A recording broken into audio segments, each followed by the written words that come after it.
Hello everyone, কি অবস্থা সবার? আশা করছি সবাই ভালো আছেন। ফারহান টেক কম্পিউটার ইউটিউব চ্যানেলে নতুন একটি ভিডিওতে আপনাদের ভিডিও শুরুতে আপনি যে ফটোগুলো দেখতে পেলেন, বর্তমানে কিন্তু এইসব ফটো এডিটিং সকল ধরনের সোশ্যাল মিডিয়াতে বেশ ট্রেন্ডিং রয়েছে।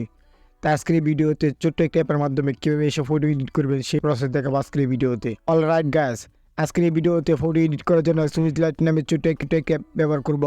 সো মূল ভিডিওতে যাওয়ার আগে আপনাদেরকে ছোট্ট একটা রিকোয়েস্ট, আপনি যদি এই চ্যানেলে নতুন দর্শক হয়ে থাকেন তাহলে অবশ্যই চ্যানেলটি সাবস্ক্রাইব করে পাশে রাখবেন নতুন নতুন ভিডিওর নোটিফিকেশন সবার আগে পাওয়ার জন্য। এই ভিডিওটি যদি ফেসবুক পেজ থেকে দেখেন তাহলে অবশ্যই পেজটি ফলো দিয়ে রাখবেন। সুইচলাইট অ্যাপটির মধ্যে আসার পর তোমাদের সামনে এরকম একটা ইন্টারফেস শুরু হবে। তোমরা এখন একটা একটা করে সবগুলো অ্যালাউ করে দেবে। অ্যালাউ করে দেওয়ার পর তোমাদের সামনে এরকম একটা ইন্টারফেস শুরু হবে। তোমরা এখন গেট স্টার্টেড লেখাটার উপর হালকা টাচ করবে। টাচ করার সাথে সাথে তোমাদের সামনে এরকম একটা পেজ শো করবে। তোমরা এটাকেও অ্যালাউ করে দিবে।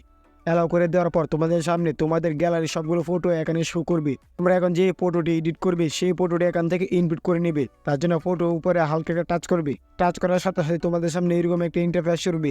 তোমরা এখন স্ক্রল করে নিচের দিকে যাবে। এখান থেকে চারটা ট্যাম্পলেট থেকে যে কোনো একটা ট্যাম্প ব্যবহার করার জন্য এই ট্যাম্পলেটের উপরে হালকা টাচ করবে বা ফটো ট্যাম্পলেটের উপরে হালকা টাচ করবে। টাচ করার সাথে সাথে তোমাদের সামনে প্রসেসিং হতে একটু সময় নেবে। প্রসেসিং হওয়া কমপ্লিট হয়ে গেলে তোমাদের সামনে এরকম একটা ইন্টারফেস শুরু হবে। তোমরা এখন ডান হাতের দিকে একটা পেন আইকন দেখতে পাবে। তোমরা জাস্ট এই পেন্সিল আইকনের উপরে হালকা টাচ করবে। তারপর তোমাদের সামনে এরকম একটা ইন্টারফেস শুরু হবে। তোমরা এখন ব্রাইটটা একটু হালকা একটু বাড়িয়ে দিবি। তারপর কন্ট্রাস্টটা একটু হালকা বাড়িয়ে দিবি। তোমরা তোমাদের মন মতো এখান থেকে অ্যাডজাস্ট করে নিবি। তারপর অবশ্যই ব্লেন্ড বলে একটা অপশন দেখতে পাবে। এই ব্লেন্ড অপশনটা 100% করে দিই। 100% করা দেওয়ার পর তোমাদের সামনে এইরকম একটা ইন্টারফেস শুরু হবে। আমাদের এখানের কাজ কমপ্লিট। সো আমরা এখন এই ফটোটি ইনপুট করার জন্য বা সেভ করার জন্য ডান হাতের উপর দিকে একটা ডাউনলোড আইকন অথবা তীর আইকন দেখতে পাবে। তোমরা জাস্ট এই তীর আইকন বা ডাউনলোড আইকনের উপর হালকা একটা টাচ করবে। টাচ করার সাথে সাথে তোমাদের সামনে এরকম একটা ইন্টারফেস শুরু হবে। তোমরা এখন এই ডাউনলোড লেখাটার উপর হালকা একটা টাচ করবে।